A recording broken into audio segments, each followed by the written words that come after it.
Hola y bienvenidos a otro episodio del podcast de Charlas Técnicas de AWS.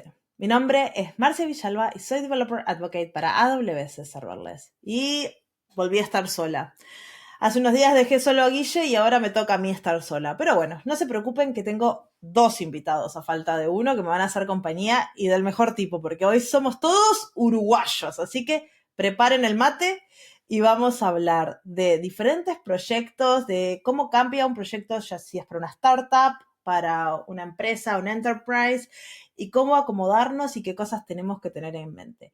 Para eso vamos a estar hablando con, ya dije, dos uruguayos de Montevideo Labs. Vamos a estar hablando con Victoria Seoane, que es la VP de Engineering, y con Máximo Gurméndez, que es el Founder y Chief Engineer de Montevideo Labs. Bienvenidos, gracias por acompañarme hoy. Muchas gracias. Gracias, Marcia, un placer. Así no estoy solita. ¿Cómo andan? Muy bien. Estamos Más bien, outnumbered, mujeres a hombres en tecnología, Muy algo bien. que no pasa siempre, pero... ¿Y uruguayos? No, ¿La uruguayos densidad? Sí, totalmente. Pero bueno, un episodio distinto. Bueno, así me gustan, que sean más interesantes, ¿no? Porque si los que nos estén escuchando de Europa seguramente estén de vacaciones en este momento y estén disfrutando del buen tiempo y dirán, ¡ay, mirá! Los uruguayos están trabajando. Están trabajando y con Hay frío. alguien en el mundo Al menos acá, la verdad que refrescó, así que nos viene a ahorrar la excusa para estar adentro. Es invierno, exacto. Bueno, capaz se pueden presentar, contar qué es un poquito Montevideo Labs, quiénes son ustedes. Sí, cómo no. Bueno, Montevideo es una empresa de consultoría. Empezamos con consultoría en Big Data, pero después hacemos bastante más que eso. Tenemos clientes como Mastercard, TripAdvisor, Roku en Estados Unidos, como grandes empresas, y después algunos, ¿no? Y startups de todo tamaño. Y bueno, nos encanta lo que hacemos. Empezamos con un cliente en Estados Unidos hace mucho tiempo. Yo cuando fui a estudiar a Estados Unidos, en Boston, me uní a una compañía que se llamaba Dataxu como intern mientras estaba haciendo mi máster. Y bueno, estábamos en ese momento, este startup que éramos 8 ingenieros en ese momento, pretendíamos revolucionar la industria de marketing, de publicidad en medios digitales. Lo que hoy se llama el real-time bidding, que es una forma muy común de comprar y vender inventarios de publicidad. Y todo esto se hace con apuestas en tiempo real. Después podemos hablar un poquitito de eso. Pero bueno, empecé un startup, después me volví al Uruguay. En el Uruguay empecé en mi casa, en el ático, así nació Montevideo Labs, con un par de ingenieros que eran alumnos míos de la universidad. Yo me fui con un programa que se llama Fulbright. Y uno de los requerimientos del programa es que, bueno, que vuelvas al país y que de alguna forma vuelques lo que aprendiste afuera al mundo. Y bueno, es una de las razones por las cuales empecé a dar clases en la universidad y casualmente y accidentalmente se dio que armamos un equipo, después nos mudamos a una oficina, ahí se unió Victoria, también puede contar su parte de la historia. Y bueno, y hoy somos casi 100 personas en Montevideo Labs. ¿Cuántos años pasaron desde estar en el, el ático de tu casa hasta ahora? Exacto. Y bueno, ¿Cuántos años? Esa es la historia. Desde que unos 10 años desde ese momento, nosotros después armamos Montevideo Labs, con nombre y pinta. Con nombre, hace sí, 7. 7 años casi. Como Montevideo Labs, el nombre Montevideo Labs empezó hace casi 7 años. Así que bien, esa es nuestra historia. Cuesta explicar cómo tenés 8, 9, 10 años, pero la empresa tiene 7. Son un poco de nuestra idiosincrasia, es un poco más divertido. De hecho, tuvimos que cambiar el nombre porque habíamos usado un nombre que después no lo dejaron registrar, entonces, bueno, Montevideo Labs nació ahí en ese cambio. Nos pasó lo mismo con el podcast, así que no se preocupen. Se llamaba el podcast en español de AWS, pero no podíamos llamarlo así. Para los viejos escuchas se acordarán. Sí. Yo cuando me uní, todavía no había sido alumna de Máximo, me había anotado una de sus materias y hice 2 procesos de entrevista, un proceso de entrevista en Coca-Cola y un proceso de entrevistas en esto, que era un lugar muy pequeño con 3 personas. Mis padres, gente tradicional, todos sabemos dónde querían que entrara. Y bueno, un poco por contra y un poco porque me gustó lo que vi en la entrevista. Pero no tiene que ser honesto, ¿no? La honestidad ante todo. Pero me gustó lo que vi en la entrevista, me gustó, viste, cuando sentís que hay algo ahí, había una dinámica que estaba buenísima. Sentí que mis entrevistas habían sido un desastre, pero resulta que no tanto, o bueno, no me quiero enterar ahora, después de este tiempo. Y fue la época que las startups no estaban de moda. O sea, unirte a una startup de tech 2015, 2014, no era lo que es ahora que todo el mundo dice no y la podés pegar. Yo me uní y dije, bueno, Y más en Uruguay. veamos. En Uruguay, en una época que no era... Las empresas no crecían como crecen ahora, que germinan, era distinto. Y hicimos un voto de confianza. Ese primer año crecimos que 1 o 2 personas, al otro año crecimos 7, 8 personas, y al otro año crecimos nosotras. Fue un crecimiento, estuvo buenísimo, y la verdad que es una experiencia que es súper recomendable. Uno mete la pata, uno mete unos goles de media cancha, pero bueno, hay cosas que la verdad que las súper rescato y es eso. Sí, Momento la cursi. oportunidad de cometer muchos errores y aprender en el proceso. Sí. Pero bien. Exacto. ¿Y qué hace entonces Montevideo Lab? Dijiste que era una consultoría, pero ¿qué tipo de proyectos gestionan? Sí, todo tipo de proyectos, pero el modo más común es el modo en el que nos unimos a clientes en Estados Unidos, capaz que aumentando sus equipos, ¿sí? Trabajando con ellos, haciendo Scrum de mañana con ellos, ¿viste? Como uno más del equipo, lo que se llama Staff Augmentation. En otros casos nos dan la potestad del desarrollo de un componente específico dentro de su sistema. Más como un proyecto cerrado, si se quiere. Un proyecto también, claro, después está la otra metodología que estamos haciendo ahora, sobre todo hace un par de años, empezamos a hacer más proyectos cerrados en el que, bueno, queremos hacer esto, un dashboard con un modelo de machine learning que haga esto, que haga predicciones y que se transforme en un servicio, bueno, y bueno, desarrollarlo end-to-end, ¿no? Así Y que en han el visto medio de todos los todo. matices, ¿no? Por ejemplo, hay una empresa en la que somos el 100% de su equipo de data y machine learning, somos nosotros, Wow. pero no es un proyecto cerrado. De cierta manera, hacemos Scrum o hacemos demos con el equipo, pero la dinámica diaria la manejamos nosotros. El tech lead es nuestro, o otras veces los tech leads son del cliente. Eso depende mucho también del cliente, del proyecto, de la maduración que tiene también ese cliente en el área. Muchas veces es el primer paso hacia Mel, lo dan con nosotros. Otras veces tenían un equipo que quería hacer muchas cosas y no tenían el human power para poder Sí. hacerlo, o no tenían el expertise. Por ejemplo, QuickSight, que es algo en lo que somos delivery partner, es un servicio que muchas veces nos han contactado porque quieren migrarse de Looker o se quieren migrar de otras herramientas de visualización, y una empresa como nosotros, con experiencia, con manejo de la herramienta, de las mejores maneras de usar Spice o de usar el refrescado de datos o lo que fuera, permite acelerar eso. Claro. Ya sea haciendo del todo o teniendo a alguien del equipo de ellos haciendo Scrum con nosotros y capacitándose. Obvio. Entonces eso lo vamos moviendo. Es como que ustedes ponen todos los senior engineers y toda la gente puede también entrenarse dentro de la organización y aprender un montón. Claro, Exacto, tuvimos la suerte de unirnos temprano a compañías que tenían muy altos estándares de ingeniería, ¿no? Entonces, capaz que al principio nosotros éramos los que corríamos de atrás, ¿no? Y estábamos, bueno, aprendiendo de un mundo, ¿no? De que se hacían las cosas realmente muy bien,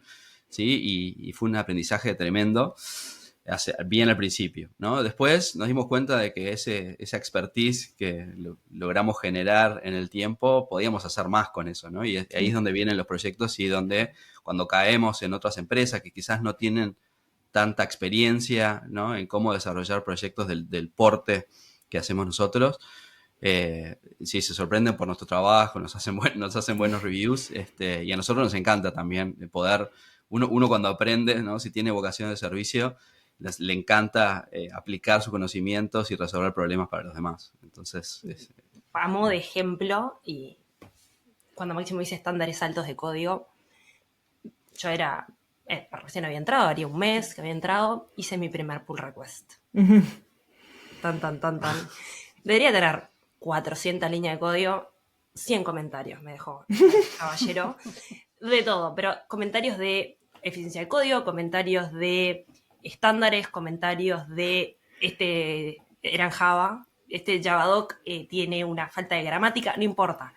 Y ese nivel de detalle y de que el código sea perfecto y de hacerlo.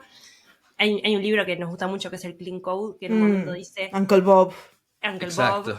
que el código bueno está hecho por alguien que se nota que le importa. Y ver eso también en los pull requests, y cuando nos hacíamos pull requests cruzados, perdón, te pegué, eso es por los 100 comentarios. Cuando al siguiente PR que abre Máximo me dice, revísamelo vos. El demonio en el hombro me decía, vengate, y el angelito decía, ¿qué le vas a corregir vos, flaca? Y bueno, y en ese balance algún comentario habré dejado de confianzuda, y era eso también, ¿no? Era obligatorio que el más junior le dejara aunque sea un comentario al más senior en su pull request. Ese ejemplo también de todos podemos aprender de todos podemos hacer el código mejor, todos tenemos cosas para mejorar. Creo que con orgullo puedo decir, nunca más tuve 100 comentarios en un pull request de 300 líneas, pero también es algo que lo mantenemos al día de hoy cuando entran juniors. O sea, contratamos mucha gente junior, creemos mucho en estudiantes, en gente con potencial, en formarlos, en dar esa oportunidad que me dieron a mí también. Y primer pull request siempre tiene 1000 comentarios y es bueno, nos pasó a todos, es la manera de aprender, revísame tú el código a mí, y eso también mantiene un estándar de cómo queremos hacer las cosas, de hacerlas y entregar siempre lo mejor que podemos con la mejor calidad. Eso es algo que nos identifica mucho y lo notamos tanto en clientes como en colaboradores, que a veces vienen de distintas empresas, de distintas culturas, y es algo que lo hemos notado mucho. Sí, también el tono, ¿no? El tono de esa colaboración es muy importante. No es lo mismo un pull request donde haces 400 comentarios, ¿no? Sí, Quizás en la mala, como dicen en Uruguay, ¿no? Sino al revés, por la positiva, ¿no? Un smiley cada tanto ahí, sí, para bajarle un poco el tono. Cuando GitHub no tenía smileys, no tenía emojis. No tenía memes, como... ¿Cómo nos comunicábamos sin memes? Che, la verdad, no lo sé. Dificilísimo. No, pero la review es fundamental para aprender y es algo que está muy importante y muchas veces se pasa por alto. Revisás la pull request y mandás cualquier cosa, te aceptan cualquier cosa y ya está, bajaste la barra y después es recontra difícil de subirla, ¿no? Exacto. Y así que han visto de todo, han visto empresas pequeñitas, han visto gigantes tipo Roku, así que cuando hablamos de proyectos de startups y proyectos de enterprise, lo conocen todo. Capaz podemos dar como una pequeña definición o qué es una startup y cómo se diferencia de una enterprise, o qué es una enterprise y cómo se diferencia de una startup, para poder entrar en tema y a ayudar a la audiencia a orientarse, ¿no? Capaz yo diría de startup, de mi manera de verla. Yo lo que considero una startup a lo que es a nivel tecnológico, ¿no? Dejando de ver la parte funding, la parte económica, muchas veces una startup, en lo que nos concierne a nosotros, tiene un producto que todavía lo está validando con el mercado, un producto que todavía quizás no está pronto, y que la tecnología que ellos van a precisar para poder conseguir su market segment, para poder crecer, todavía está en proceso. Entonces, una de las características que muchas veces tiene es que no hay un roadmap de acá a 3 meses o de acá a 6 meses set in stone, que se hizo con un PM y que se hizo con un product owner, sino que muchas veces es trabajar junto al cliente en esa idea que ellos tienen que va a tener su market fit, y que hay que poder moverse rápido, hay que poder moverse de una manera ágil y hay que poder cambiar de foco. Muchas veces, no tanto cambiar de foco, sino poder irse acomodando. Un ejemplo, quiero diseñar algo para que sirva que la gente tome agua. Fantástico. Pienso en un vaso, pero capaz que después nos damos cuenta que el segmento es agua mientras está corriendo. Diseñamos una botella, pero mientras está corriendo sin parar, diseñamos esas mochilas con... Esa iteración en las startups se ve mucho y muchas veces impacta las decisiones tecnológicas, y uno tiene que tener esa mente flexible. No comprometerse, es decir, me voy a armar mi propio framework, voy a estar 6 meses armándolo para dentro de 6 meses. No hay 6 meses. ¿Qué es lo que nosotros estamos acostumbrados, ¿no? Porque nosotros empezamos con clientes enterprise y después evolucionamos hacia más startups, ¿no? Pero al principio estábamos acostumbrados a seguir un proceso bastante riguroso, ¿no? Hagamos el roadmap planning, ¿no? Del quarterly, ¿no?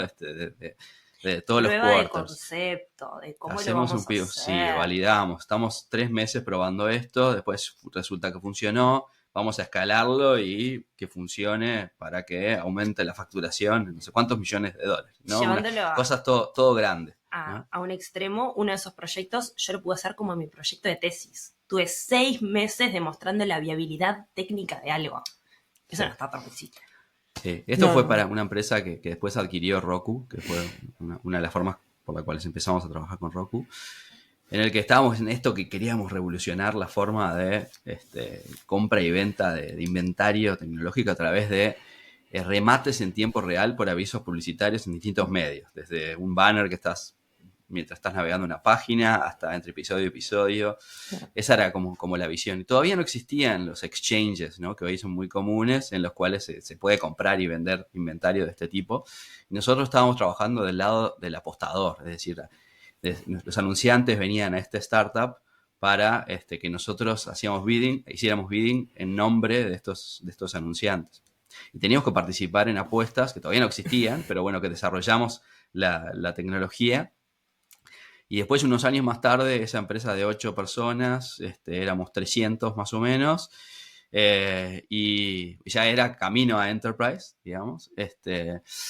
Y bueno, ya estaban los exchanges, entonces teníamos que lanzar a producción, y lanzamos a producción, y esta empresa tenía peticiones, o sea, evaluaba apuestas a razón de 3 millones de apuestas por segundo por inventarios oportunidades que existían a lo largo de todo el mundo, ¿no? Desde Estados Unidos hasta Helsinki, habían oportunidades para comprar y vender. Bueno, y en un momento quisimos evaluar una herramienta distinta, Apache Spark, que en ese momento, que es una herramienta muy usada en Big No Data. la conocía nadie. No la conocía nadie porque estaban haciendo, digamos. Sí. Y bueno, dijimos, evaluemos Apache Spark, que tiene un montón de algoritmos ya prontos que podamos hacer cosas tremendas, ¿no? Con los petabytes que teníamos de apuestas pasadas, ¿no? De un montón de apuestas, no, subastas, perdón, subastas pasadas. Y bueno, ¿podremos usar el Apache Spark, que está tremendo, para este real-time bidding? Y resulta que no era tan fácil, porque esto de real-time bidding tenés que apostar, ¿no? A razón de 3 millones de apuestas por segundo. O sea que tus modelos tienen que funcionar súper rápido, una latencia muy chiquita. Por ejemplo, esto es lo que hace YouTube cuando te pone un aviso, que hay varias agencias buscando a ver cuál es el feed correcto para esa persona, y a veces los avisos te cargan más rápido que el video porque es estos sistemas de apuestas. Para la audiencia que está capaz confundida. Exacto.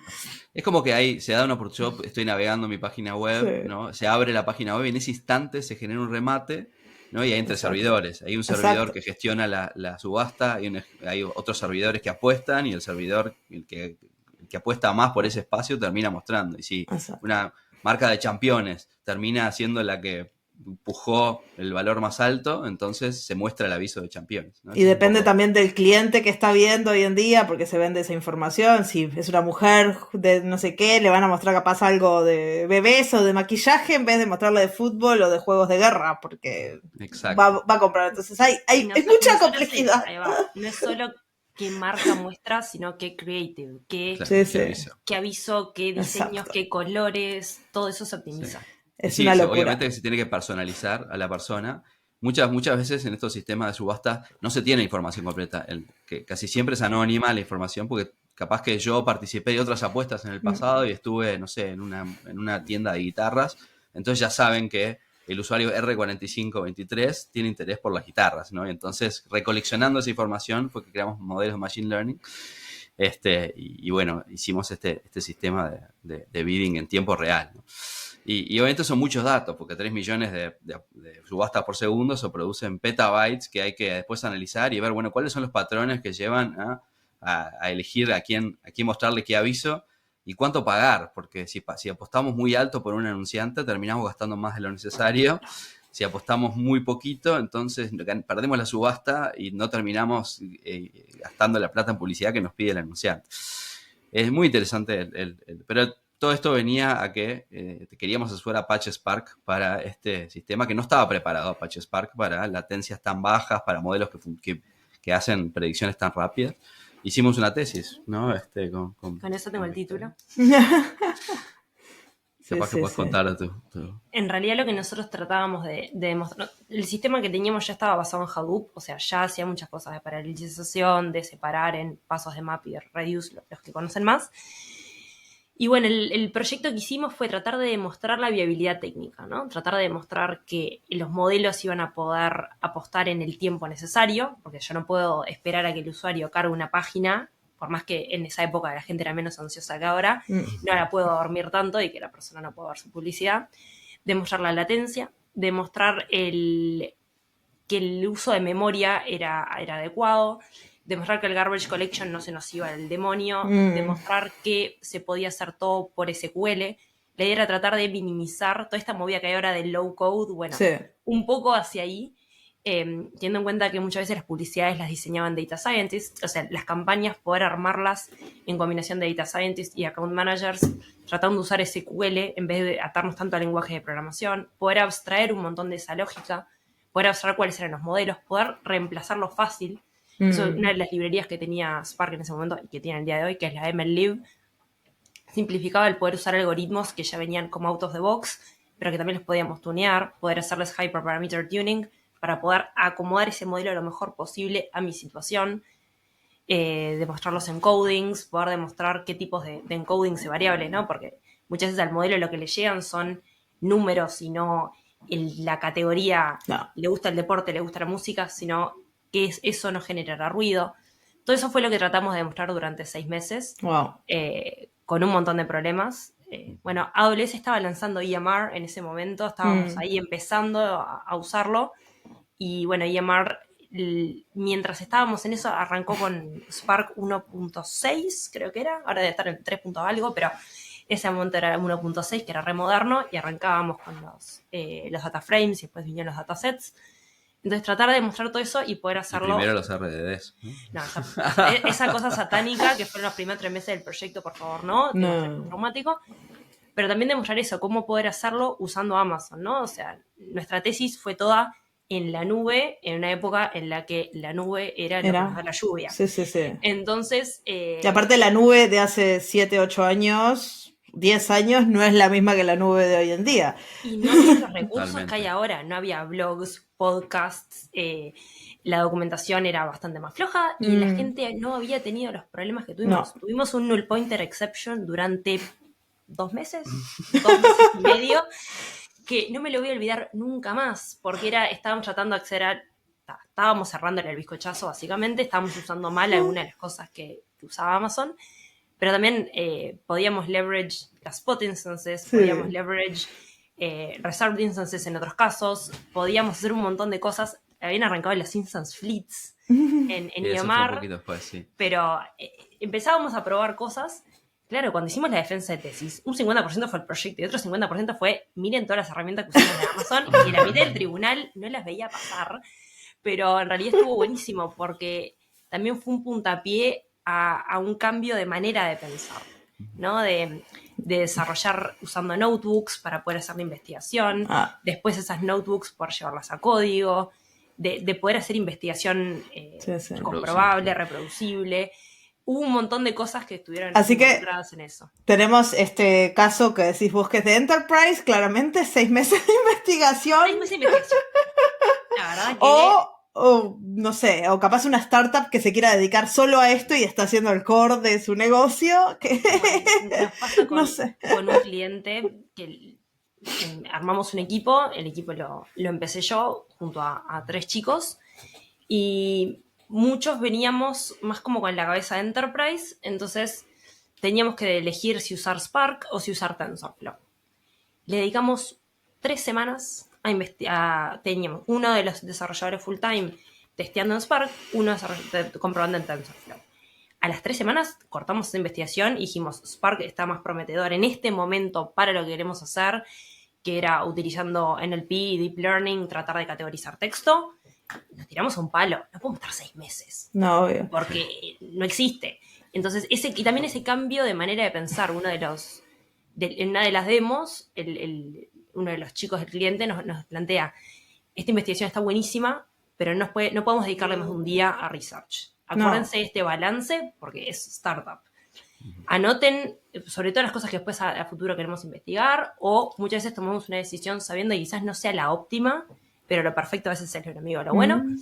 Y tener eso en mente, ¿no? Onda, bueno, vamos a ir con esta decisión, e incluso en este momento estamos revisando esa decisión, porque ahora encontramos algunas cosas en TensorFlow nuevas que podemos llegar a usar, tenemos esa investigación de origen que nos simplifica, y bueno, ahora la revisamos. Pero para revisarla ahora, hace 2 meses que tenemos un modelo funcionando en producción categorizando texto. Y eso le permite al cliente ir frente a sus clientes, frente a sus inversores, frente a todo, y mostrar un producto funcionando.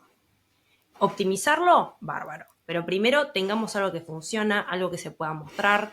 Entonces, ese balance, esa manera de pensar versus 6 meses de investigación. Creo que es más difícil que... Sí. Acá a veces viene eso de los ingenieros, ¿no? Que son, por ejemplo, yo soy del tipo que va y se tira el problema sin mucho planning, va y después están aquellos que over-engineer everything.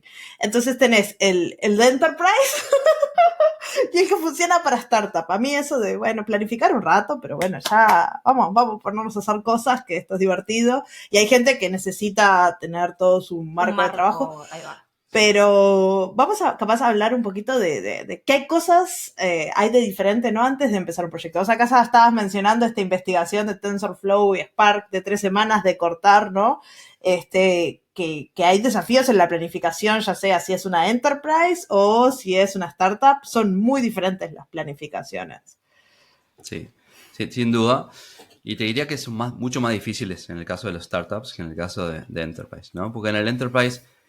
para empezar, cuando uno planifica, ¿no? Ya hay una estructura, ya hay procesos, ya hay decisiones tomadas, ¿no? No podés cambiar y revolucionar todo el sistema en el día 1, sino tenés que moverte dentro de determinados parámetros de cosas que ya fueron creadas, ¿no? A no ser, bueno, siempre existen esas oportunidades dentro de Enterprise que son como mini startups, ocurren esos mini startups dentro de Enterprise, están buenísimos, pero bueno, para no confundir la conversación, pongamos ejemplos más tradicionales. Uno en esa planificación, en los startups tiene que haber muy poca, tiene que ser muy ágil, ¿no? Porque muchas veces los clientes cambian totalmente de la dirección de a dónde va la startup. Lo que creía que era un producto, a las 3 semanas puede ser otro producto, ¿no? Y eso hace muy difícil las decisiones tecnológicas, ¿no? Porque hay varios tipos de ingenieros, como decís, Marcia, ¿no? Unos que quieren over-engineer y over-plan, ¿no? Y diseñar el diseño perfecto y la arquitectura perfecta, ¿no? Que sostenga años de mantenimiento y que tenga todas las bondades, todos los utilities que se llaman en ingeniería. Sale el profesor de arquitectura. Pero obtener todos esos utilities tiene un costo tremendo, ¿no? Para los startups. Entonces, lo mejor es hacer en startups lo mejor que se pueda, ¿sí? Sin invertir demasiado tiempo en over-engineer todo, pero al mismo tiempo, ¿sí? Asumiendo, existe la posibilidad de que ese producto que estoy empezando a concebir realmente evolucione y se transforme en el producto estrella del startup. Está esa señal también, ¿no? Y tenemos que, de alguna forma, balancear. Acá, lo que nosotros recomendamos es no comprometer la calidad, ¿no? Pero sí comprometer las decisiones, ¿no? Cuando nosotros tomamos lo que se llama technical debt, ¿no? En inglés, o deuda tecnológica, de no hacer todo lo mejor posible, está ok hacer eso en un contexto de un startup, siempre y cuando lo anote, ¿no? Cuando tengo una deuda, yo esa deuda la tengo que anotar en algún lado, ¿no? Entonces, en algún momento hay que pagarla. Porque en algún momento hay que pagarla, ¿no? Y si después ese producto se transforma en el producto estrella, tengo acá, en este cuadernito, o en gira, o en donde fuera, ¿no? Anotado, bueno, estas son las decisiones que te comprometí, que generan riesgo, porque puede pasar esto, puede no escalar, o tenemos mayor posibilidad de tener problemas de seguridad, o cualquiera sea el riesgo que decidí tomar en ese momento, tiene que ser un riesgo calculado, tiene que ser un riesgo que lo manifesté y lo hice explícito en algún lado. Porque después uno se olvida, cambian los equipos, ¿no? Startups pivotean mucho, quizás las personas que están trabajando en un área terminan trabajando en otra. ¿no? Y creo que es importante, ese es como sería mi consejo, ¿no? En cuanto a Y hay ciertas arquitecturas también que ayudan, al menos en mi experiencia, de ser más un ingeniero de startup y de resolver, que hay arquitecturas que te ayudan a poder cambiar luego, ¿no? Vos si tenés unas buenas interfaces, si tenés código medio desacoplado, es como armar Lego. Si vos te haces un lindo monolito y lo haces todo, capaz que después pivotear y moverte es un poco... Ahí el diseño importa calidad, más. Cuando decía calidad me refería exactamente a eso, ¿no? A la calidad de no hacer las cosas, ¿no? En forma descuidada, sino que calidad quiere decir eso. Calidad quiere decir lo que haces. No importa si tenés la mejor arquitectura, no importa si las decisiones que tomaste son las mejores, no importa si te estás preparando para 4 años, pero sí tiene que estar prolijo. El código tiene que estar entendible, las interfaces tienen que estar bien definidas, los contratos tienen que ser claros, ¿sí? Y bueno, y ahí marcha todo. Y uno puede evolucionar y no hay problema en reescribir, ¿no? Ese es otro tema en startup. No hay que sentir culpa cuando tiro la basura 400, 4000 o las líneas de código que fuere. Sí. También en esa línea muchas veces uno se engolosina o se emociona con la tecnología del momento. Y bueno, eso es una de las cosas que considero que fue una muy buena idea de lo que hicimos en este cliente en particular, que era Spark, que era TensorFlow, que era TensorFlow y mañana es Spark. Tener en cuenta que armar una interfaz, desacoplar, por ejemplo, el Machine Learning, desacoplar el Feature Engineering del entrenamiento del modelo, de la evaluación, de la puesta en producción, que quizás nos enlenteció una semana, pero eso es pensar a futuro. Es pensar que, al menos en el área de ML, pero lo veo en todas las áreas, las tecnologías cambian, la estrella del momento cambia, de repente viene una nueva manera de hacer las cosas, viene una nueva manera de poder testear, entonces... Un servicio nuevo de AWS. Un servicio nuevo de AWS que hace lo mismo que hacías vos y además te hace un café.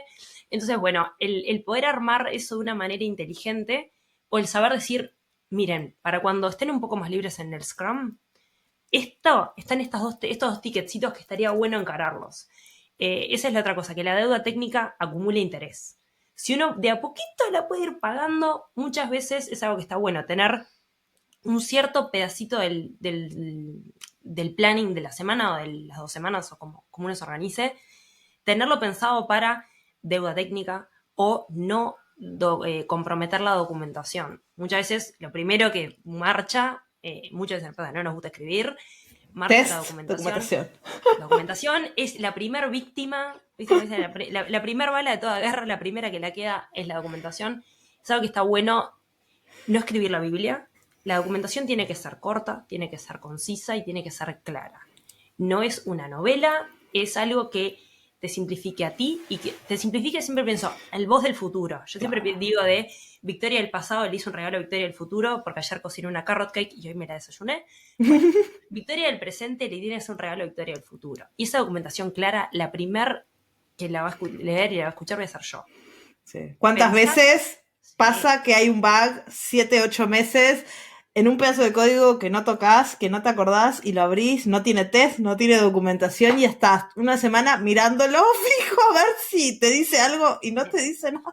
Y donde se hace el git blame y da tu nombre por todos lados. Sobre todo la buena documentación también tiene el contexto y el porqué, ¿no? De determinadas cosas, porque Uncle Bob, que ya lo mencionamos, también dice que, bueno, que en teoría no tendría que haber mucha documentación, ¿no? Porque el código se tendría que leer. Es tan alucinante el código que uno lo lee, ¿no? Está tan bien escrito que no es necesaria la documentación, pero... Los reyes son los padres. Pero, sí. Pero bueno, obviamente que la documentación que está buena es la documentación que de alguna forma dice el trade-off que hubo, ¿no? En el análisis, ¿no? No fui por este camino por esto, ¿no? O no fui... Y eso te abre los ojos enormemente. Mirá, entonces esto que iba a hacer no lo voy a hacer porque ya se pensó. Ya se pensó y por este camino no iba por tal o cual razón, ¿no? Sí. Y después... O si eso cambia, ¿no? No sé, Lambda antes era 5 minutos y mi proceso lleva X, entonces los 5 minutos de Lambda. Lambda ahora es 15. Bueno, cambió el paradigma. Entonces también eso te permite reevaluar. Sí. Y en estas decisiones de trade-offs también, volviendo a AWS, generalmente hay también trade-off de costos, ¿no? Y de comprometer capaz el sistema perfecto, el sistema más escalable o el sistema que sale menos, ¿no? Obviamente que en sistemas de Big Data, como manejamos nosotros, si quisiéramos usar Lambda, ¿no? Para determinados servicios, se haría caro. Esa es la realidad. Que Marcia es re fan de Lambda. Es fan de Lambda, no importa. Yo soy también fan de Lambda, pero bueno, si tenés 3 millones de requests a Lambda, es fantástico. Escala, ¿no? Resuelve un montón de problemas por nosotros, pero es más caro que uno poner sus EC2s, ¿no? Y administrar y hacer un load balancer, hacer un autoscaler, lo que fuera. Sí, obviamente, porque ese servicio que AWS perfectamente lo cobra como tal, ¿no? Y te resuelve un montón de problemas. Si tú tienes la capacidad de resolver esos mismos problemas, podés disminuir los costos en la nube, pero bueno, a expensas de tener que mantener ciertas cosas que Lambda te resolvería, ¿no? Entonces, esos trade-offs de costos no solamente es calidad, es cuánto tiempo, sino también es elegir el servicio que se adecue. Nosotros a eso le llamamos el Total Cost of Ownership, porque a veces, como vos decís, Lambda te puede salir más caro, pero si vos tenés los ingenieros y tenés las operaciones para gestionar tus propias máquinas y hacerlo todo tú, genial, ya lo estás pagando, pero hay servicios que, bueno, que te libran de operaciones y te libran de un montón de dolor de cabezas y bueno, es el trade-off, ¿no? De dónde tenés el dinero y dónde lo podés poner. Exactamente. Y hacia dónde podés ir. Trabajando con eso, ¿no? También muchas veces lo que nos pasa, pongo un ejemplo de otro proyecto que tengo como muy presente en la cabeza. Recién volví de vacaciones, pero bueno, viste que hay proyectos que los tiene uno cerca del corazón. ¿Te acordás todavía? Más o menos, la computadora se prende con el botón que es como un circulito. Ah, ¿sí? Sí, está bien. En particular hay un proyecto que, a ver, muchas veces nos pasa, sobre todo a los ingenieros de ML, que nos apasiona lo que hacemos, que queremos hacer todo nosotros, queremos hacer la patria, pero muchas veces existen servicios de Amazon que te permiten hacer parte, ¿no? Entonces, pongamos un ejemplo, ya que esto es un podcast, ¿tá? Tenemos el video, que vemos que estamos 2 personas, claramente una muy fachera y bueno, ¿tá? Tenemos la pista de audio, donde están escuchando todas las pavadas que vamos diciendo. Entonces, si quisiéramos analizar esto, tenemos la parte de reconocer las imágenes, tenemos la parte de transcribir el audio, tenemos la parte de ese audio convertirlo a, una vez que lo transcribimos, quizás traducirlo, quizás del audio hacer un resumen. Quizás, estamos conectados, que lo pareo. Quizás de ese resumen poder hacer un poco de editing, cada vez que alguien dice en un lenguaje muy rioplatense, traducirlo a español neutro, llamémosle de alguna manera. Si lo queremos hacer de cero, onda, import, pandas, ASPD y arrancar así para abajo, nos va a llevar mucho tiempo. Pero quizás podemos hacer un compromiso en enganchar servicios de Amazon, ¿no? Engancho transcribe para el audio llevarlo a texto. Engancho comprehend para reconocer cosas. Entonces voy enganchando piezas, voy demostrando que esto es viable hacerlo y voy tratando de encontrar cuáles son los puntos que son críticos que yo los desarrolle in-house. Pongámosle que transcribe funciona fantástico, que entiende todos nuestros uruguayismos al 2000%, capaz que no me vale la pena meterle mano. Pero quizás el comprehend no funciona tan bien para alguna cosa, o recognition para darse cuenta que en verdad los dos están muy gris, pero no somos la misma persona, lo que fuera. Quisiéramos encontrarle cosas, armamos esa arquitectura, demostramos la viabilidad técnica, demostramos la feasibility del proyecto, y después vamos reemplazando partes. Entonces, eso muchas veces es una de esas que quizás para diseñarlo bien tuvimos que ponerle alguna abstracción, porque quizás, no sé, transcribe me lo saca en un formato y no es el formato más estándar. Entonces, hacemos como un compromiso ahí y vamos enrabando eso, pero parte de eso es, bueno, el formato de salida es este, el formato de transcribe era tanto, entonces acá está esta clase en el medio que me lo transforma. Ese tipo de como compromisos entre usar servicios más managed, que lamentablemente son un poquito más caros, versus cosas que quiero poder hacer. Sí. Y ahí muchas veces logramos hacer un compromiso también entre la fantasía que tenemos todos, que es hacer el próximo gran modelo, y algo que podamos hacer y que un cliente, en el tiempo, en el ciclo de vida de ese producto. Y depende mucho Obvio. de con quién hablas en el cliente, ¿no? Porque hay startups que son no sé, el CEO y CTO son tecnológicos, ¿no? Hay startups en los que quienes toman las decisiones, ¿no? Quizás no son tan tecnológicos y nosotros venimos a proveer esa pata más tecnológica, ¿no? Hay quienes son muy celosos de el producto que están armando y bueno, y de alguna forma quieren hacer todo ellos, ¿no? Y quieren tener el total ownership, ¿no? No solamente el cost, sino el total ownership del producto que están creando. Y hay otros que son más abiertos, ¿no? Y bueno, usemos todo lo que esté a disposición. Lo importante es lo comercial y sacar el producto lo antes posible al mercado. Hay un montón de variables. Y estas cosas que nosotros estamos hablando a nivel de startup Y también en ocurren empresas, a en nivel de enterprise. enterprise es peor aún, porque hay Exacto. muchas regulaciones, me imagino. Exactamente. A nivel de enterprise, todo esto pasa exactamente igual, ¿no? A otra escala, pero tenemos la misma decisión, ¿no? Y con más restricciones, capaz.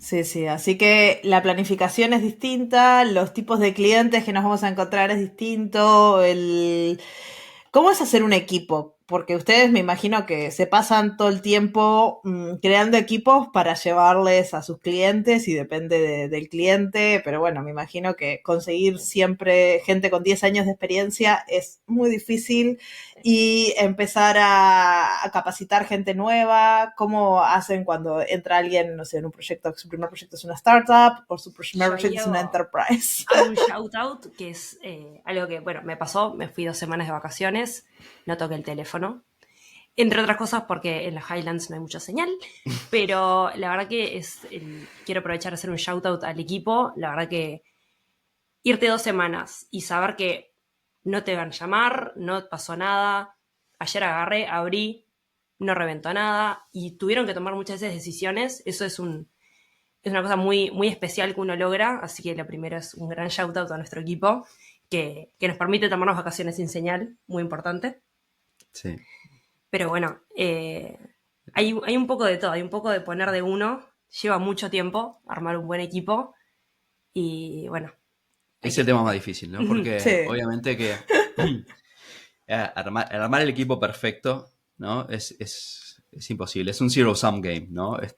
Para nosotros en muchos aspectos. Y nosotros lo que tenemos mucha confianza en las personas, ¿no? Depositamos mucha confianza en las personas del equipo, sin importar cuánta experiencia tenga, ¿no? Porque cuando nosotros contratamos gente en Montevideo Labs, primero, lo primero que miramos es el potencial, ¿no? Esta persona no tiene el potencial de hacer el tipo de trabajo al nivel que nosotros estamos haciendo. Esta persona tiene el espíritu de trabajo que nosotros tenemos, ¿no? Va a ser como todos, buena onda, ¿no? Y ponerse las pilas, como decimos acá, en el Río de la Plata, para sacar, va a ser buena onda, va a ser colaborativo, no va a ser una persona tóxica, ¿no? Esos son los primeros aspectos que consideramos. Y después el combo, cuando armamos equipos, obviamente que el combo es importante. Tiene que haber una persona, obviamente, más seniority que les pueda aconsejar, que pueda, cuando estén trancados en determinados problemas, que pueda ser la persona que no se preocupen, esto se resuelve con esto. O quizás esté unos días tratando de resolver ese null pointer exception y en vez de, ¿no? En vez de una semana, capaz que se resuelve en una tarde. Es importante eso para que el proyecto siga adelante y no haya bloqueos. Este, pero sí, no te diría que hay una receta, ¿no? Para estas cosas. Hay que evaluarlas en cada situación, en cada proyecto, a ver cuál es el equipo que mejor podemos armar para el cliente, dado, ¿no? La exigencia del cliente, la situación en la que está, la etapa en la que está la empresa del cliente, un montón de cosas, ¿no? Y como somos una empresa chica, ¿no? En definitiva somos menos de 100 personas, tenemos la flexibilidad, ¿no? De armar equipos eh, como nosotros queremos, ¿no? Pero bueno, también tenemos las restricciones de que también tenemos muchos clientes, muchos proyectos y no todo el mundo tiene la disponibilidad, ¿no? Cuando crezcamos un poquitito más, está en nuestros planes, vamos a ser más libres en ese sentido. Lo importante es que los clientes cada vez confíen más en nosotros, ¿no? Y eso cada vez se hace más fácil por eso. Al principio, obviamente, uno cuando tiene un cliente nuevo, capaz que pregunte, bueno, ¿quiénes van a integrar el equipo? ¿Cuántos años de experiencia tienen? Y a ver, muéstreme credenciales, ¿no? Y después que Típico. trabajan un par de meses con nosotros, te digan, bueno, no, ya sabemos cómo trabajan, sí, agregan, sumame 1 o 2 al equipo porque ahora necesito hacer esto u otro. Así que al final es la confianza y... Ese debe ser. La primera palabra, lo que más destaco es la parte de la confianza. También hay una parte muy importante que hacemos nosotros, que Máximo no me deja decirle kinder. Bueno, también creemos mucho en la capacitación interna. Creemos que sí, a ver, de cero no, pero confiamos mucho en nuestro proceso, y en uno de los libros que me mandó leer Máximo hace mucho tiempo, en el Peopleware, hablaba de que las personas más senior tienen que ser parte de la capacitación de los juniors, y es algo que nosotros lo hacemos. En un momento me encargaba yo, además la parte del entrenamiento de los juniors. Ahora se encarga quien es mi mano derecha, pero somos personas seniors que tenemos muchos años de experiencia, y consideramos que la capacitación es una de las cosas más importantes que hacemos. No es, bueno, cuando tengo un rato le pongo un proyectito al junior. Para nosotros es un aspecto central. Al igual que es un aspecto central cuando una persona entra, que tenga un onboarding plan. Que tenga Nos pasó hace poco que entró alguien y nos dijo, ay, nunca me había pasado de entrar y tener una semana de qué cosas voy a hacer, tiempo dedicado con cada una de las personas más senior para entender cómo funciona, un proyecto, un caso de los accesos, por favor. Pero también saber medir tu éxito. Esperamos que puedas hacer tal cosa para 3 días, tal cosa para una semana. También una persona cuando entra, la ansiedad que manejas, obvio, que llegar y que esté las cosas armadas, que estén prolijas, y después tratar de que la gente junior, no tan junior, tratar de que cuando uno tenga la capacidad de hacer, y no, como soy junior, me pusieron a escribir tests durante 6 meses. No. Sino que puedan ir frente al cliente, siempre acompañados, siempre con alguien más senior. Primero porque, es un cliente, las cosas tienen que funcionar, y también para darte ese espaldarazo de confianza, ¿no? Mi primer proyecto estaba bajo el ala de, obviamente, pero me dejó hacer, me dejó equivocarme, me dejó errarle, me dio los triunfos cuando los necesité, y también me defendió cuando me tira pata. Y eso también me dio la confianza para poder decir, me animo a hacer. Una cultura siempre le invocamos en equipo y nos equivocamos en equipo. Una cultura segura, que es súper importante. Una cultura segura, que te sientas que vas a poder trabajar y vas a poder salir hacia adelante, y que no haya miedo de hacer. Que no haya siempre lo que yo conozco es una Lambda y una API Gateway, y entonces como lo único que tengo es un martillo, todo me parece un clavo, sino poder proponer que... Obvio. En uno de los proyectos que estoy hace poco, vino uno de los más juniors y propuso rearmar toda una arquitectura, porque dijo, no, esto está hecho así, pero si vos pensás que ponemos step functions, lo integramos así, lo integramos así. Y mi respuesta fue, sabía que técnicamente era viable, pero mi respuesta fue, hacelo, explícame cómo lo harías, y lo hacemos. Y esa confianza, la siguiente vez, no dudó en presentarme una idea distinta a la mía. Y eso también es re importante, que se animen a challenge los más juniors o los más nuevos. Muchas veces uno es nuevo y no quiere pisar. No, obvio. Pasa mucho. Decís, me dijo que haga con API Gateway una Lambda. El Lambda ahora tiene Lambda Endpoints, pero ni loco. Por las dudas me la juego lo que me dijeron. Esa cultura también uno la va generando con el ejemplo. Es mucho más fácil una cultura autocrática, seguro. Escala mucho menos. Y no te da la satisfacción de cuando vino este chico con sus step functions, y ahora es como, no sé cómo ponerlo. No, pero eso también, a veces la gente nueva trae formas de funcionar que funcionan súper bien en otras empresas, y te traen ese conocimiento a tu empresa y ganan todos, o sea, es fundamental. Tenemos muchas generaciones ya trabajando. Claro. O sea, cuando entré era la más chica, y ahora estoy en la mitad equivocada. Entonces, bueno, eso también cambia mucho las formas de trabajar, las formas de pensar, las formas de de interactuar, y es lo que lo hace más rico.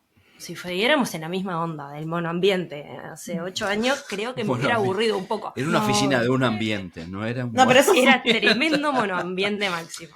Eso sí. El baño era dentro de la oficina, señores. Espero que haya paredes entre el baño y la oficina, no tendrán que salir todos. No vamos a entrar en detalle. Pero volviendo a ese tema de Victoria, hay muchos en Montevideo Labs que somos profesores, ¿no? Y estamos vinculados al mundo académico, en la universidad, y hay ciertas cosas de cómo se trabaja en las universidades que habilitan, ¿no? Este tipo de cosas en el contexto más empresarial, ¿no? Es de poder equivocarse, el de poder ir a agarrar algo nuevo, ¿no? El de poder coach, ¿no? Poder hacer de coach, ¿no? A personas. Nosotros trabajamos mucho en ese aspecto, sobre todo al principio, antes que empiece el año. Trabajo, bueno, ¿cómo podemos ser mejores coaches, ¿no? de nuestros equipos? Y es algo que está ahí en la esencia de lo que es Montevideo Labs. Sí, claro, eso es fundamental porque al final si quieren crecer necesitan tener los líderes de los próximos años, ¿si no? Exacto. Sí. Y nadie va a la escuela de líder, uno lo vas aprendiendo de... Algunos tuvimos suerte y otros, bueno, tiene que tener buenos ejemplos. Cometimos errores, ¿no? Y después encontramos solución. Sí, sí. Entonces, hablamos un poquito de cómo es la planificación, de cómo son las arquitecturas, la gestión de clientes, la capacitación de personas, pero capaz podemos hablar un poquito de algunas buenas prácticas que ven en las startups tanto como enterprise, que son súper importantes, y capaz podemos resaltar cuáles son más importantes en unos o en otras para poder pivotear rápido, por ejemplo, o para poder adherirnos a esos estándares tan rígidos para redondear el episodio. Sí, yo creo que en cualquier caso es muy importante no pasar semanas, pero sí de antemano pensar un poquito a futuro de cómo va a evolucionar esto, ¿no? Y cuál es el costo-beneficio de ir por determinados caminos, ¿no? Y documentar estos caminos. Mirá, está el camino A, ¿no? Con, no sé, EMR y no sé qué, y que preparar todo un framework interno, mágico. Para hacer machine learning. Después, vamos a usar herramienta de SageMaker, ¿no? Vamos a usar... vamos a hacer cloud agnostic, ¿no? Vamos a que el cliente pueda moverse de nube, si se quiere, no se preocupen. No es de Amazon esto. ¿No? Pero bueno, estas son las cosas que los clientes obviamente planean. Entonces vamos a hacer todo en Kubernetes y crear toda nuestra infraestructura. Y hablar con el cliente, ¿no?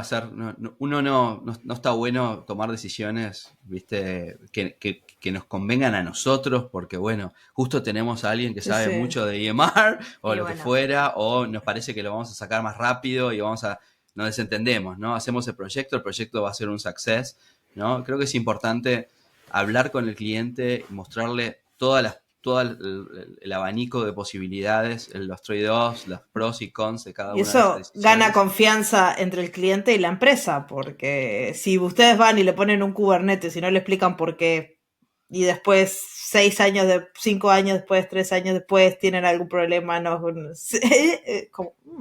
esta consultoría no la volvemos a llamar. Y si lo documentamos, está escrito el porqué. Exacto, ¿no? exacto.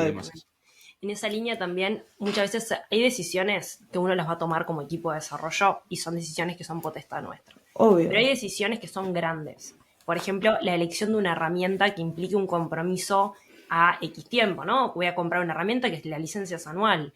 O voy a usar una herramienta que tiene esta curva de costos. Entonces, si tengo 10 clientes me sale tanto, si tengo 100 clientes me sale tanto, y si tengo 1000 me sale otro tanto. Exacto. Esas decisiones grandes muchas veces está bueno comunicarlas con el cliente y informarlas, ¿no? El poder validar eso, ¿no? Miren, vamos a usar esta herramienta, creemos que la ventaja es tal, tal y tal, está esta otra con tal, tal y tal.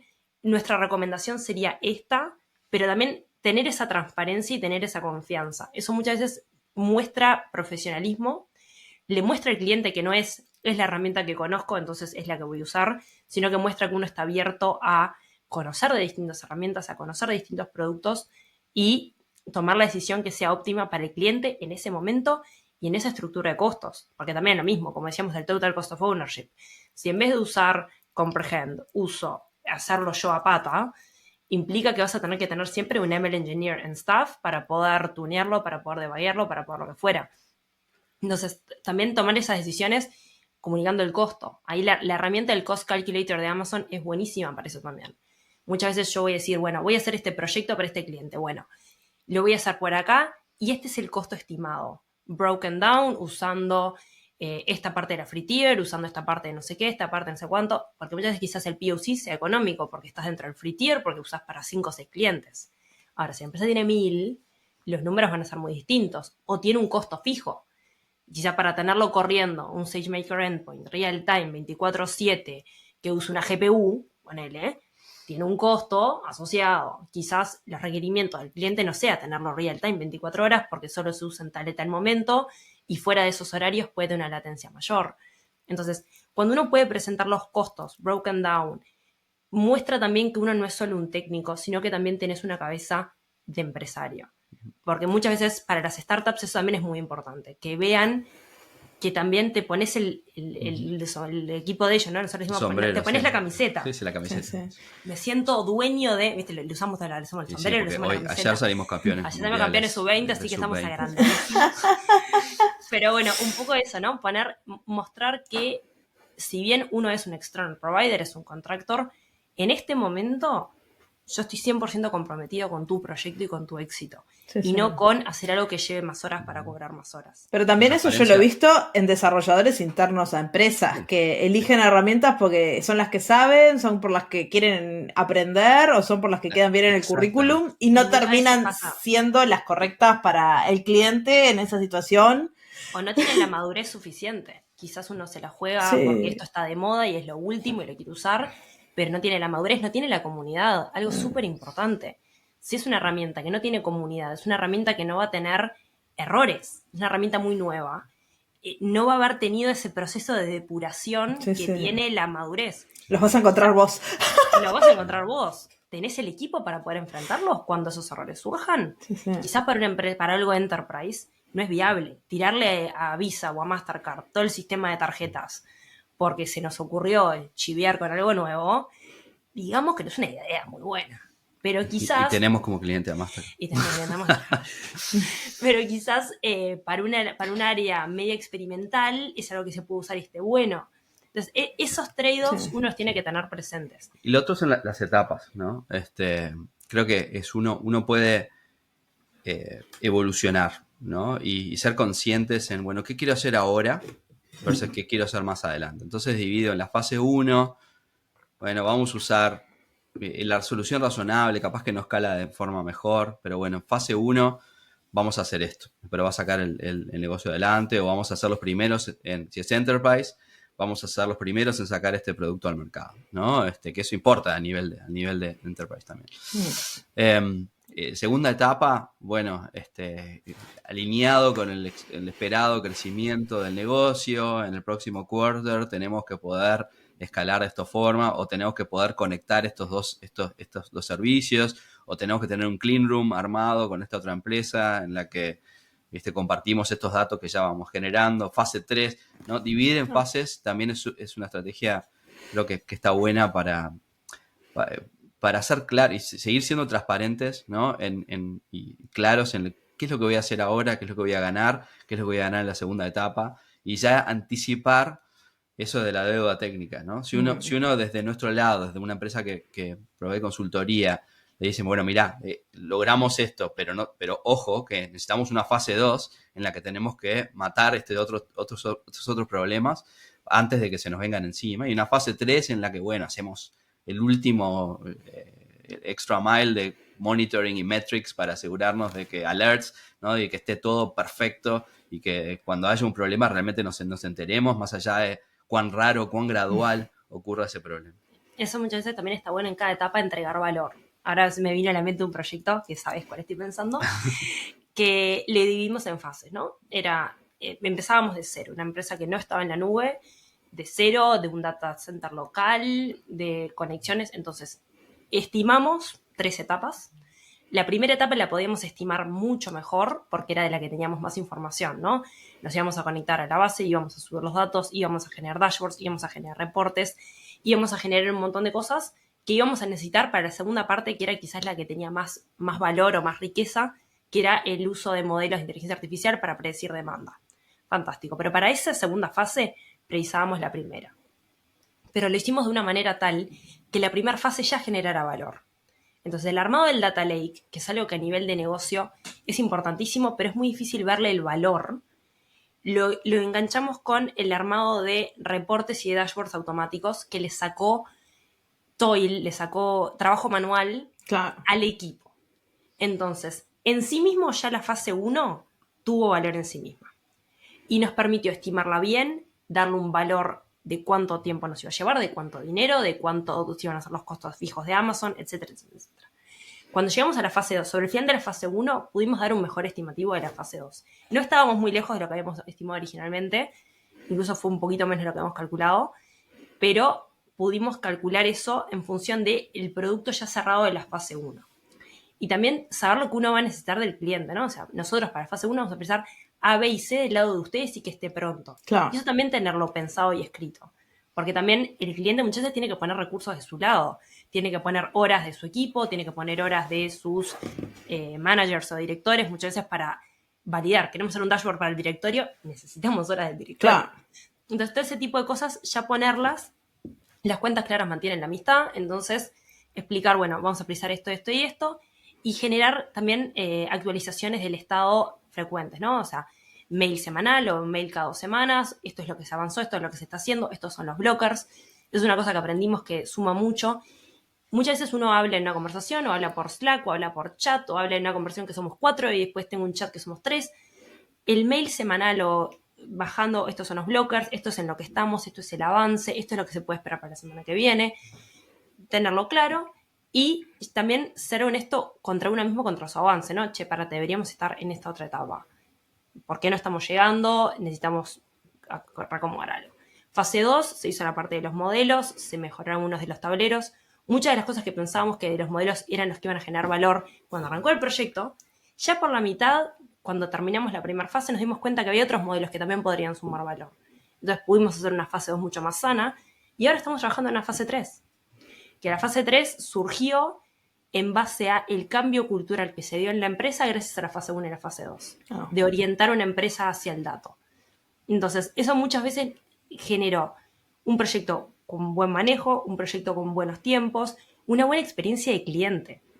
Otro cliente nos dijo eso, nos pasó que nos atrasamos mucho, porque contábamos con API, que necesitábamos un token, y ese token implicó un contrato, y tuvo que ir y venir, implicó un montón de cosas que escapaban a todo nuestro control. Pero semana a semana se iba pasando el estado, se iba pasando dónde estábamos trancados. Fuimos siempre muy transparentes y muy honestos, y se atrasó. Hicimos la retro, ¿viste? Cuando vas a la retro diciendo, ay, qué feo, qué mal que la voy a pasar. Y la retro fue súper positiva en el sentido de, me dijo, la verdad, nunca trabajamos con un proveedor que fuera tan transparente con el estado y con los proyectos y que no nos dieran largas, sino que fueron estos. Esto está trancado por esto, lo estamos solucionando de esta manera, contactamos al proveedor, o sea, nos movimos, el cliente vio eso y pese a tener un atraso, el cliente la experiencia fue súper positiva. No. Y a la semana nos llamó para otro proyecto. Yo pensaba, dije, esto no nos llaman nunca más, nos borraron de la agenda. Y a la semana nos habían llamado para otro proyecto. No, la transparencia fundamental, la confianza, generar eso. Es súper importante. Y también como cliente uno lo piensa, yo tengo un proveedor que sé que nunca me va a mentir, que me dice las cosas como son, que si me va a poner un desarrollador junior me lo dice, que si me va a poner un interlocutor más senior, que es transparente con el servicio que me está dando, yo sé lo que estoy comprando. Y es una experiencia distinta. Sí. Y eso lo... Es difícil al principio, ¿no? Porque todos lo dicen, ¿no? Pero no todos lo hacen, ¿no? Entonces, eso es difícil al principio. Una vez que empiezan a trabajar con nosotros, como que ya ven todo esto, pero al principio decir, mira, esto que decimos y que dice todo el mundo, es verdad, ¿no? Pero está. Otra cosa que creo que está buena es siempre tener a alguien que te desafíe, ¿no? Lo que estás haciendo. Creo que que tenés que encontrar, porque es muy fácil uno cerrarse, ¿no? Y, bueno, tengo que hacer esto, y bueno, lo voy a hacer y lo sigo adelante. Si no, como equipo, ¿no? No nos damos, como los retros, por ejemplo, es un caso en el que lo hacemos en forma póstuma, ¿no? Pero se hace. Pero también tener opiniones a lo largo del proceso creo que es súper importante, y también lo hacemos bastante. Che, este es nuestro proyecto. Tú que trabajaste en esto otro y que tuviste desafíos similares, armé esto. ¿Te parece bien? ¿Esto es una solución? ¿Ves algo raro acá? Y eso culturalmente es importante, porque capaz que esa persona está trabajando en otra cosa, ¿no? Ah. Pero realmente el valor que podemos dar en una empresa de servicios es cuando unimos nuestros esfuerzos, cuando la experiencia de una persona se vuelca en la experiencia de otro equipo. Pero yo creo que todas estas cosas no es solo para una empresa de servicios, sino para una empresa que haga desarrollo en general, ¿no? Porque Sí. eso también capacita a otras personas que están aprendiendo, pueden... Todo un Sí. círculo. Pero no es natural a veces, hay que No. forzar esas cosas porque bueno, una vez que es parte del proceso, como que es más fácil, ¿no? Pero si uno está capaz recontra manejado porque está recopado con este modelo que está desarrollando, ¿no? Y ya, mirá, ya lo tengo casi en SageMaker y está a punto de, ¿no? En ese momento estar abierto a que capaz que, ¿no? SageMaker no era y era por, no sé, EMR, Spark, Sí, lo que sí. fuera. Es algo que, bueno, uno tiene que de alguna forma formar, hacerlo, forzarlo y que sea parte de la cultura, ¿no? Y después, esos mismos que están recopados, capaz que después están recopados con otra cosa, ¿no? Y Seguramente. están recopados con que no tuvo determinados problemas, con que anticiparon, ¿no? Determinados desafíos que no sabían que iban a tener y que iban a quedar mal capaz con el cliente, porque estos desafíos no los había, no se me había ocurrido que esto podía pasar. Creo que es importante esos Sí. aspectos. Así que al final, después de escucharlos acá hablar por una hora, comunicación, confianza, enseñarle a otros, la tecnología nunca es el problema. Gran conclusión. Y aplica tanto a startups como a enterprise, el tiempo, la gestión, conocer con quién estamos hablando, entender el negocio. Tal cual. Sobre todo con cosas que no son tan commodity como lo que hacemos Obvio. nosotros, ¿no? Porque si uno está haciendo cosas commodity, ¿no? Quizás tiene un paquete en el que arma un determinado servicio de una forma igual en todos los casos, como que podríamos funcionar de una forma que quizás más simplista, pero para el tipo de desafíos, con el tipo de clientes que nosotros trabajamos, estas cosas que hablamos hoy creo que son súper importantes. Son súper importantes. Así que bueno, muchísimas gracias, Máximo, Victoria. Yo creo que a la audiencia esto les ayudó un montón para validar cosas que seguramente decían, yo sabía que era así, y ahora pueden ir a resonar sus compañeros de equipo. Y para gente que está arrancando, o para gente que ha trabajado en Enterprise, que tenía curiosidad cómo es startups, o viceversa, que vean un poco cómo se gestionan estos proyectos, qué ocurre. Y bueno, cualquier cosa, les voy a dejar los contactos de ustedes en la cajita de descripción por si alguien quiere saber más de Montevideo Labs, o si están en Uruguay y no sé, están reclutando ustedes, que vayan y saben. Y no solo Uruguay, ojo. Ah, ¿dónde están? Y bueno, tenemos gente en Argentina también. Ok. Así que bueno, sí, estamos abiertos. Esa es Bueno, así que les escriban. Y bueno, la última pregunta que instaló Guille, mi co-host, que ahora no está acá, es ¿algún libro, serie, película, algo para recomendar? Ya hablamos de Uncle Bob y de Peopleware, pero ¿algún otro? Te doy la pauta. Ladies first.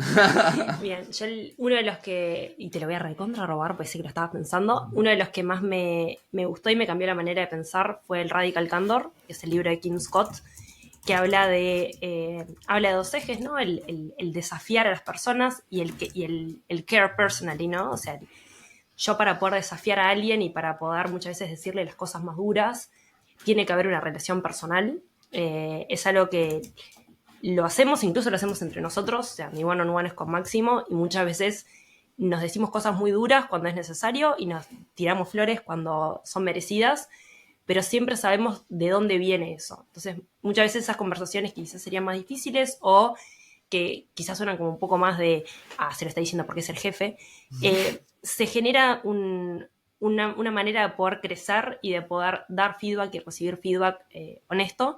Y en la misma línea hay otro libro que es del cofundador también de Radical Candor Inc., que se llama When They Win, You Win, que es un libro que también habla de... Ese que está ahí arriba. Que está ahí arriba, se lo presté a Máximo y creo que todavía no lo leyó, así Todavía que no bueno, lo leí. muy mal, No. muy terrible. Tengo una pila de libros.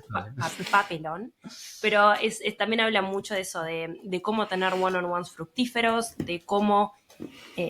habla de cuando uno es manager o cuando uno coachea personas, cómo hacer para... Hace una analogía, ¿no? Con el viaje espacial que uno muchas veces usa de slingshot o de onda, Sí, la onda. de tirachinas, como le digamos, para poder propulsar la carrera de otros y cómo convertirse en eso, en una persona que permite propulsar las carreras a los demás, que puede tener conversaciones honestas. ¿Cuáles son los tipos de conversaciones que uno tiene que tener? Muchas veces somos ingenieros, somos introvertidos, hay conversaciones que quizás cuesta un poco más. Muy difíciles. Muy difíciles, pero está bueno eso, también tener como una idea de qué es lo que queremos lograr con el one-on-one, qué es lo que queremos lograr con esas conversaciones. Es un tiempo que es súper aprovechable. Cómo hacer para muchas veces sacudir a la persona de esa zona de confort y ayudarla a crecer. Así que bueno, esos son como 2 libros de mucho foco personal. Me gusta. De equipo que súper recomiendo. Para no tener esos one-on-ones cuando le preguntas a su jefe, ¿está todo bien? Está todo bien. Y después a los 3 meses te echan y vos no sabes por qué. O la persona quizás está desconforme. O se va. O no sabe cómo plantear algo, o no sabe cómo plantearlo para saber que tú te lo vas a tomar bien. Exacto. Me pasó con un one-on-one que tuve hace poco, que tuve que dar un feedback que fue un poco duro, y me quedé con un dolor en el espíritu, y esa noche me llegó un mensaje de WhatsApp agradeciéndolo. Nunca me había pasado que me hubieran dado un feedback así duro, que en el momento me quería meter abajo de la silla, pero que reconozco que es algo para mejorar y para trabajar, y no fue un palo gratuito.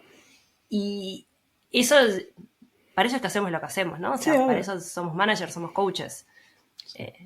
Lo fácil lo hace cualquiera. El espíritu cualquiera. de cómo te tomas las cosas es importante. Sí, sí. De eso tenemos que hablar entonces. Máximo, ¿tenés algún libro? Mi libro. Pasa que uno... Los Están libros todos que leí... No, la mayoría están en la oficina, que tenemos una biblioteca ahí. Siempre los llevamos todos para allá. Los buenos los llevamos todos para allá.